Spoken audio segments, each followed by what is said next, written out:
we want to take a second to make sure everyone knows what all these instruments are up here. I saw a couple people when they walked up pointing at some things. You guys saw the big violin, right? Does anyone know what else that's called? How about up here? It's a bass, that's exactly right. Have you ever seen those? You've probably seen those, you know, behind the symphony or the ballet with they're playing on like a big stand-up violin. Well, he plays it with his fingers. Oh, yeah, like that. And he's what gives the bottom end of this whole band. A bluegrass band, what don't you see up here that you might normally see? Let's guess. What about you? Blue and white? You know? No? How about you back there? Yeah. Right. You don't see drums up here. So bluegrass had to be a very portable music that you'd go and sit on the front porch of your friend's house or of your uncle's house, and so they had instruments that you couldn't have a big drum set. So what the bluegrass band does is it creates the drum set up here on stage. So when you guys were clapping along, you were the snare drum in the drum kit. Joe back here on the bass was the bass drum. Joe, why don't you give us a 1, 2, 3, 4.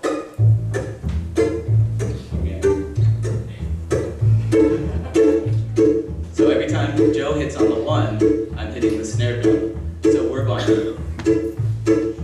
boom chuck, boom chuck, boom chuck, boom chuck, boom chuck. So we're the bass drum and the snare drum of the band. Now if we want to add some hi-hat for a little bit of interest, let's throw the banjo in there.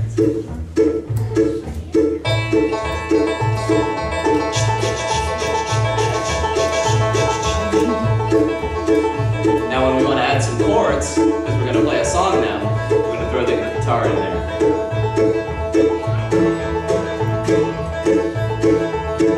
Give us a train whistle, Katie.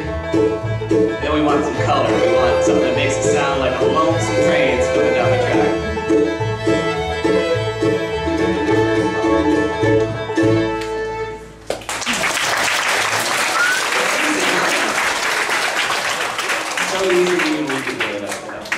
So that's how the bluegrass sound comes together without a drum set. We each have to take our own little part to make the drums come together. So I told you a couple of these names of these instruments, so if you were listening, you'll get a head start. What about this one? What's this one called? Yeah, just yell it out, that's fine. Banjo, exactly.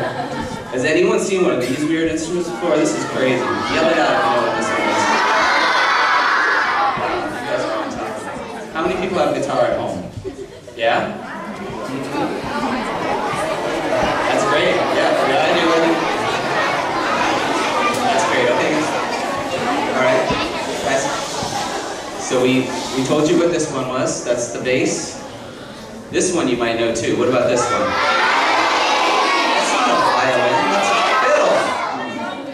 Does anyone know the difference between a violin and a fiddle? How about you?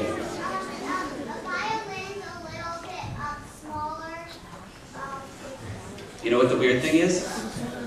The only difference between a violin and a fiddle is you sweat on a fiddle. They're the same instrument, it just has to do with what the music you're playing in. Does anyone here know Alyssa Rose? Yeah? You guys know Alyssa Rose? She's a good friend of ours, and she's your violin and fiddle teacher here. She's one of the rare people who can play a violin and fiddle, and she'll do it on the same instrument. It just has to do with what the kind of music that you're playing. All right, well, this might be a hard one. Let's call on someone for this one. He seems to know. He got it. He plays it. Oh, you do? Yeah. Oh, well, actually, I'm going to take a little break then. We'll get